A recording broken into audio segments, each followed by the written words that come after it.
Good morning, Belle-Isle. Is it good morning? What news from the royal apartments? None. None. Ah. Then Madame is still on guard, sees none but her own servants, and Richelieu, of course. Then it is unchanged. I fear not. There fly rumors that His Majesty grows hourly worse. If this continues, the army will be in revolt, the women will be mobbed, and Quenet may be permitted to prolong the reign. Madame is playing a losing game. She is daring France. I am going to seek Richelieu, if he is accessible. This suspense cannot continue. I return to Saxe and the council. Au revoir, then. Au revoir.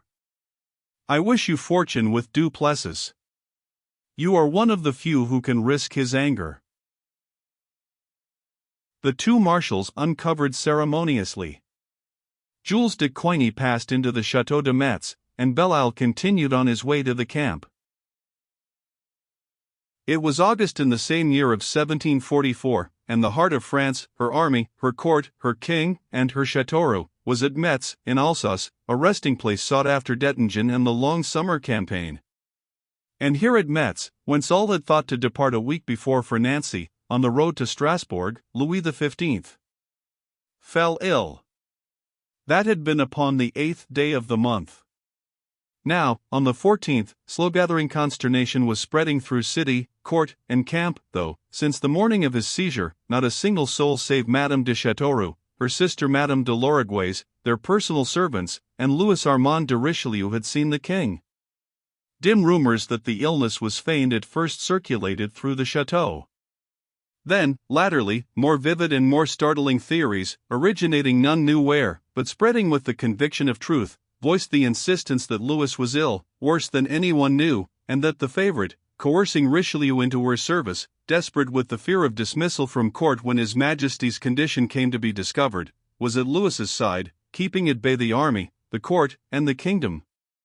Marie Leczinska and her dauphin were still at Versailles, praying and fasting, along with the Jesuit fathers and the weary dames du Palais, who, in the absence of La Châteauroux, had not a single crumb of gossip with which to comfort their souls till the return of the court. Marshal Coigny, much disturbed by his short conversation with Belle-Isle, yet anxious for confirmation of his fears before taking any possible rash steps, hurried into the morning room of the château, temporary residence of Majesty. The place was crowded with familiar faces, mostly men, for the women who took part in the campaign had learned that their proper place in it was background. 2 or 3, however, had been drawn hither from curiosity. Among them was a certain pretty Madame Lenormand d'Idials, who, to the displeasure of La Châteauroux, had, for the past year, figured often in royal hunts, and, latterly, played a very conspicuous part in certain Thanksgiving services at Lille after the first siege. So far as it could be surmised, she had never been addressed by the king, but she was well enough known at court to obtain bows from most of the men and 1 or 2 of the women. This morning she remained beside her husband at one side of the room, watching the throng that eddied about the young Duc de Chartres, who, as son of the pious d'Orleans, was at this time sole representative of the blood in Metz, and, consequently, was vested with a power which made him of the highest consequence. He alone, of all these nobles and courtiers, had the right to proceed to extreme measures, and force an entrance to the royal apartments when such were closed to the world. He might also, if he dared, demand of Majesty's self, in the face of a created duchess, his wife's friend, whether such duchess alone were Majesty's will and pleasure. But the man who did this, though he were of king's blood, must have grave reason ere he should so risk the royal anger. As d'Orleans' son perceived, from the midst of the throng of courtiers, the openly curious anxiety with which he was regarded on all sides, the expression of care and responsibility in his youthful face deepened. Looking about him uneasily, while he talked, he perceived that de Coigny had entered the room and was coming towards him with rapid steps and preoccupied manner. What news of His Majesty's condition? Asked the Marshal, abruptly and aloud, with a directness that startled the room. The throng about Chartres pressed silently closer, and the salon waited breathlessly for reply. The young Duke turned a shade paler, and did not open his lips. "His Majesty is worse," muttered de Coigny, half to himself. "His Majesty is worse," responded a sudden voice from behind. The entire company turned sharply around. De Richelieu, who had entered from an inner door, stood before them, snuff-box in hand. His face was nearly as pale as his wig. His eyes were heavy. He looked haggard and anxious. "Monseigneur de Chartres, if I might be granted the honor of a word with you?" "But too gladly, monsieur." "Come."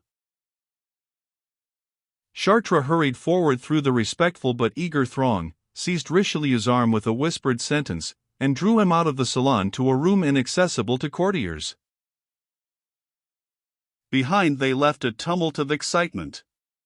Above them, back of closed doors, Marie de Mélisnesle, together with her sister, leaned over the bedside of the King of France, alone with a great fear, yet unspeakably dreading company. "Ah, Marie! Marie de Mélisnesle, a dangerous, a desperate game hast thou played for 6 days, 6 ages, rather, past. On the one hand Louis has prayed for recovery, on the other, banishment, perhaps worse, for you. What for him, the Almighty knows. Here in this sultry August morning, in the second story of the ancient Château de Metz, you stand at the bed of the king, not thinking of much, it must be confessed, anxiety and sleeplessness having taken the poignancy from thought. These last days have been very wearing ones. On the morning of Saturday, the 8th, that morning when headache had driven the king from prospective gaieties to the solitude of his own apartment, he summoned his duchess to his side to bear him company. The morning was tedious. He could not be amused. In the afternoon, together with fever, came Richelieu, and graceful, caustic-tongued Elise de Lorigues. And upon that afternoon, when no one dreamed how ill Louis already was, and Madame and the Duke were alone with him, Richelieu the daring, now owing half his prestige to the favorite whose sponsor he had once been, and who, without her, would have found his court life infinitely difficult, had thought, foreseen, dreaded, decided, and easily drawn the woman into his plan. The admission of any other to the rooms must mean, eventually, the confession, absolution, and unction of His Majesty. Before the performance of this last, Louis must repent of his irregular life, and as proof of repentance Madame must receive her congé, for such was only customary at the great court of France. And Richelieu said to her, in a low, menacing tone, "We keep our places here, you and I. If the king recovers, our power is unlimited. If he is worse?" She looked. "It is destiny. When we play for lives, we must risk them." So Madame stayed. She thought of that momentous little conversation now, as she sat watching the sunlight play over the drawn bed curtain.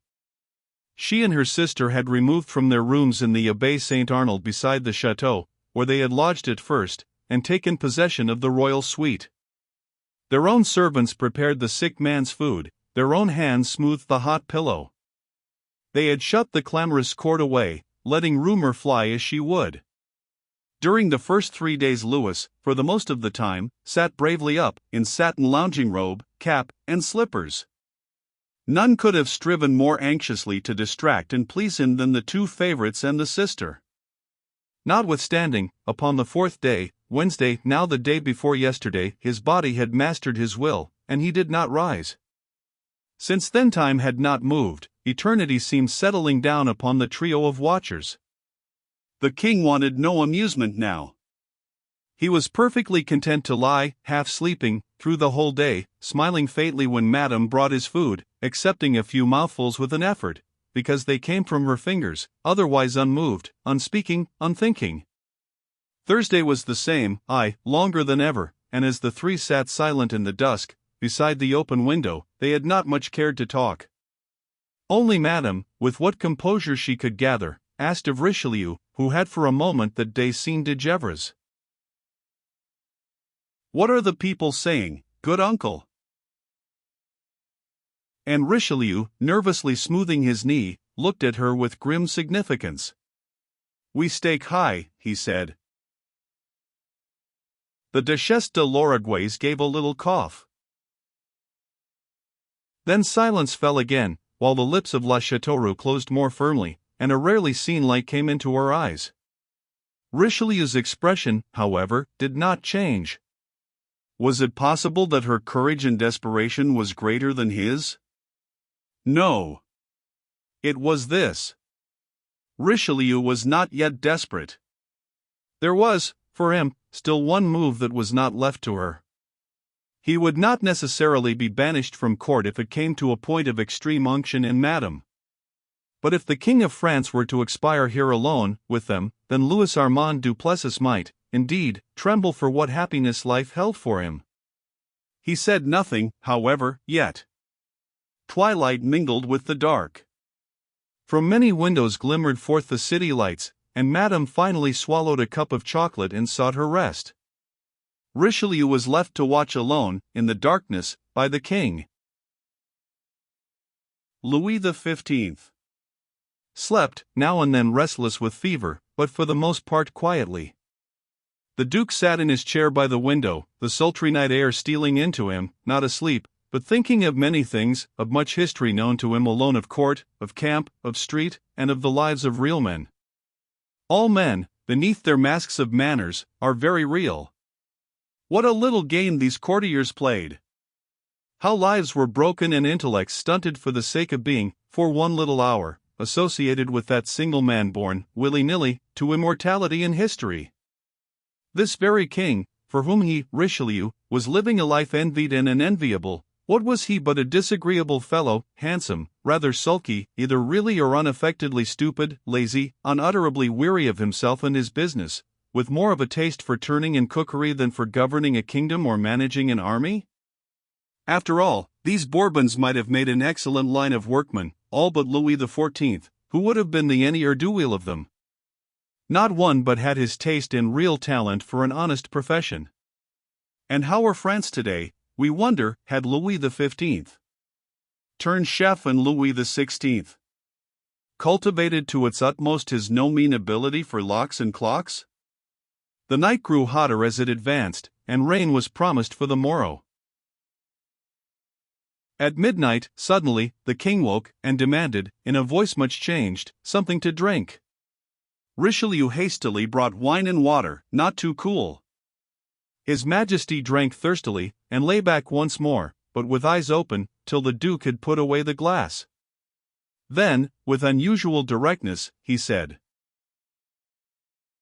"Here, du Plessis, sit by the bed. I want to talk with you."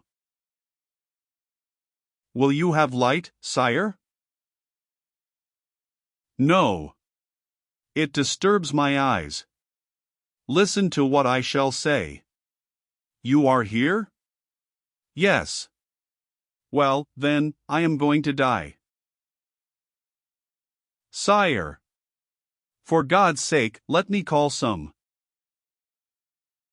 "Shut! I want no one. It'll be a comfort to go in peace. I am going to die. I have always feared the thought, but when one really arrives at the time, it is not much. I am not afraid, du Plessis. I wish to express to you my gratitude for having kept the court and the doctors and the Orleans lot away from me. They are bores. What I would say is this: when I am really gone, there will, of course, be a scandal concerning my sickness and death, having none but you and her to attend me. You'll get through it, du Plessis. Parbleu! There is no nation that can withstand your manner. My dear Dauphin ought to love you.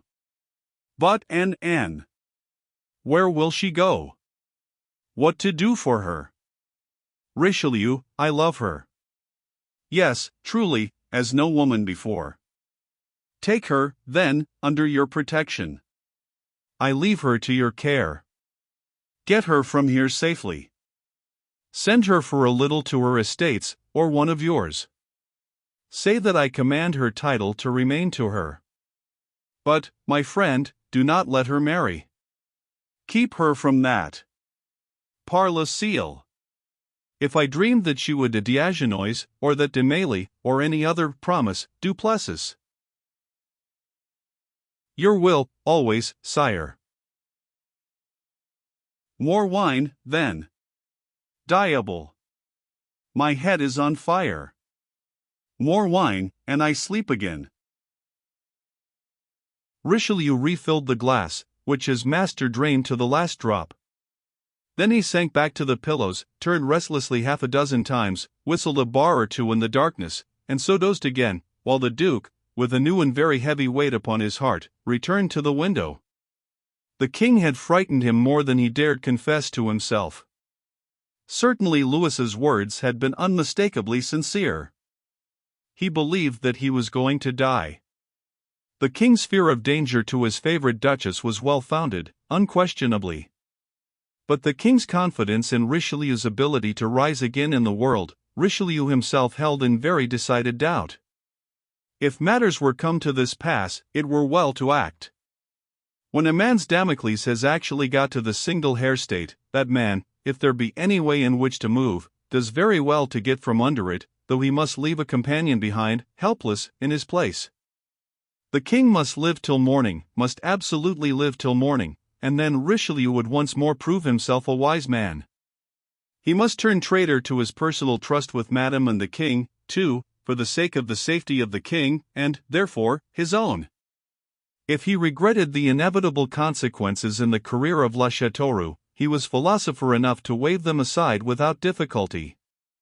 Something one must lose in such a place. It should be as little as possible.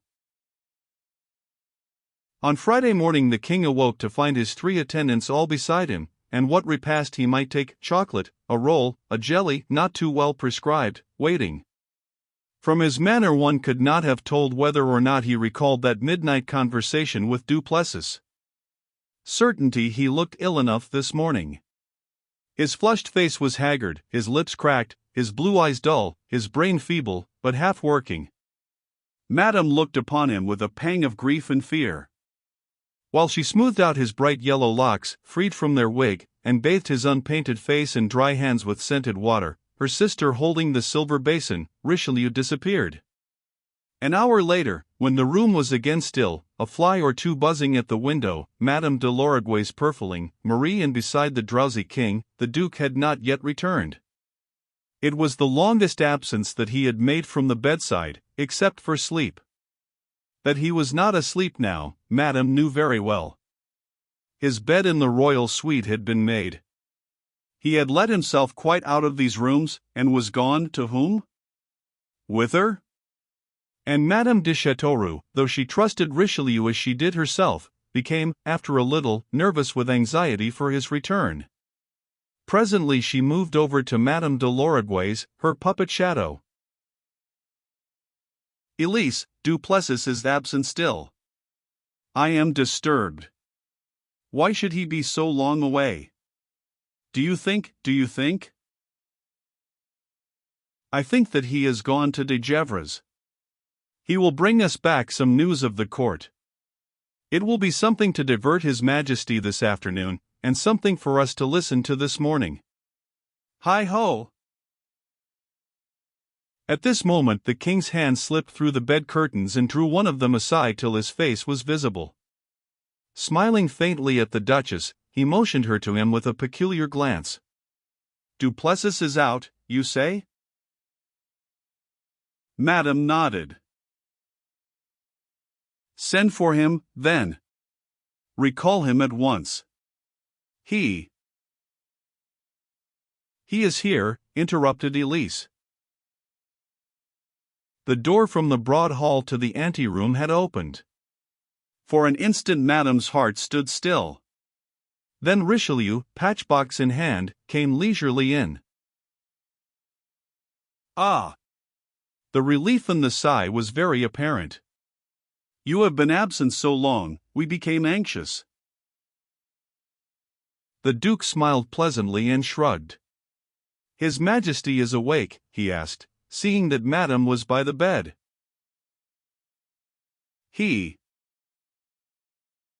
Louis suddenly dropped the curtain, hid himself from view, and so signified that he was not to be disturbed. "He has just been speaking with us," whispered La Chateauroux, moving again across to her sister. Richelieu nodded. "You have not yet dined?" he asked, idly. "It is still an hour to 1.